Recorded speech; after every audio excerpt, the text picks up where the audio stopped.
I thank Her Excellency, the Minister of Foreign Affairs in Gambia for her statement, and I offer the floor to the head of the Burkina Faso delegation.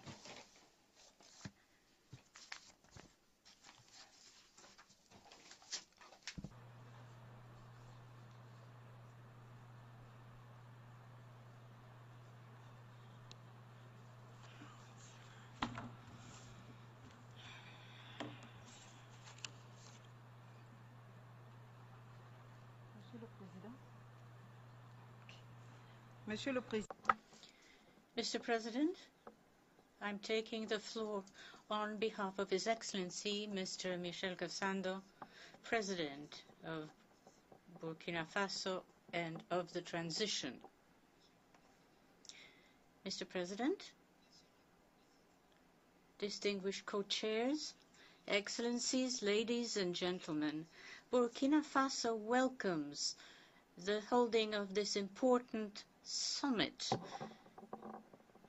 on the adoption of the post-2015 development program at the time when we celebrate this new development agenda, a process which began back in the Rio +20 conference in June 2012. We must acknowledge the working group, the open working group, whose dedication and zeal have made it possible to achieve the success of this fortuitous initiative. To the two co-facilitators, Burkina Faso expresses its heartfelt gratitude for their commitment and sense of compromise. We must also congratulate all states on their devotion and patience, through which today we have been able to adopt this new consensus document, which has all our hopes. Excellencies, ladies and gentlemen, this program, which reaffirms the principles of the Rio +20 declaration, indeed the eradication of poverty, fighting hunger, quality education for all, and fighting inequalities, challenges every member state to continue the work already began in the framework of the MDGs. With the MDGs, Burkina Faso has been successful, even though we still have a number of challenges that have to be resolved. With this new development program, it's a new cycle which opens up and gives our states an opportunity to draw up new and more ambitious perspectives in keeping with the profound and legitimate aspirations of our people. Thus, my delegation would like also to recognize the consensus obtained by the 17 goals and 169 targets of the new program. Their indivisible nature and the commitment of all states to work for their implementation will assure the expected success. My delegation repeats its resolve and commitment to work towards the full achievement of these objectives. However, we'd like most specifically to stress Goal 8, which is youth, which is at the core of our nations and the most important segment of our population. It would be inappropriate or even arbitrary to pretend that we're building a world if we set aside in this process those to whom it is destined.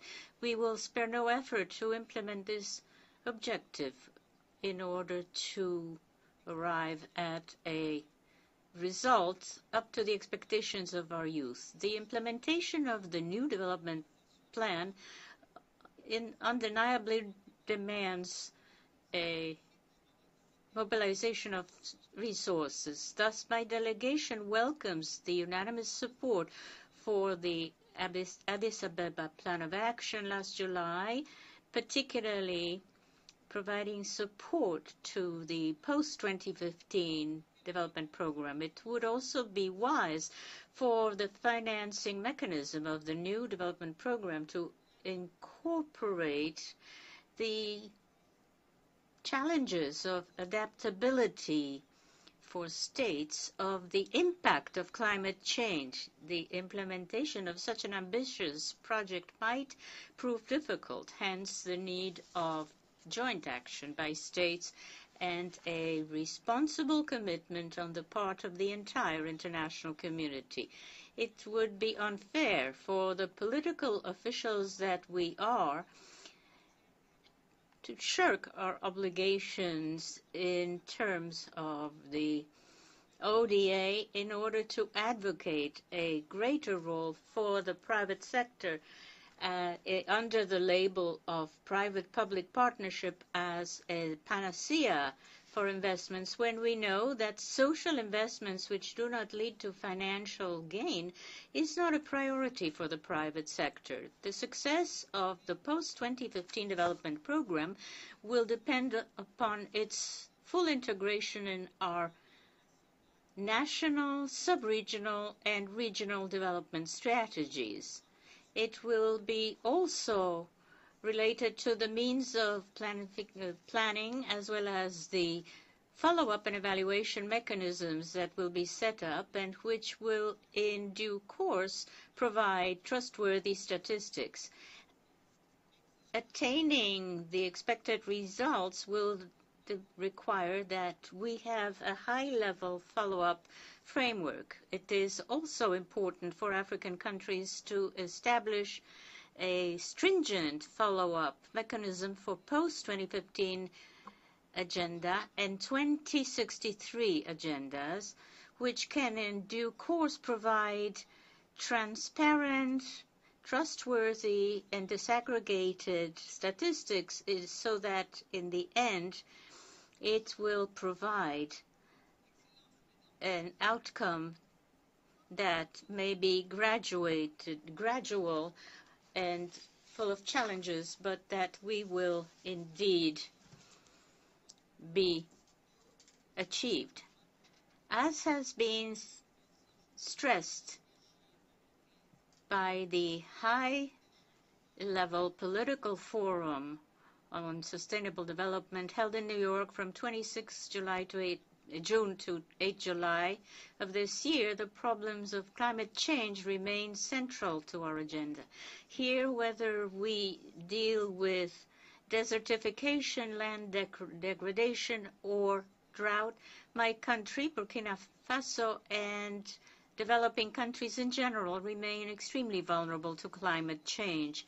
My delegation would like to urge all the stakeholders to invest their efforts so that at the end of the work of the 21st Conference of Nations on Climate Change, which will take place in Paris at the end of this year, we may have tangible and practical results to protect our planet from global warming.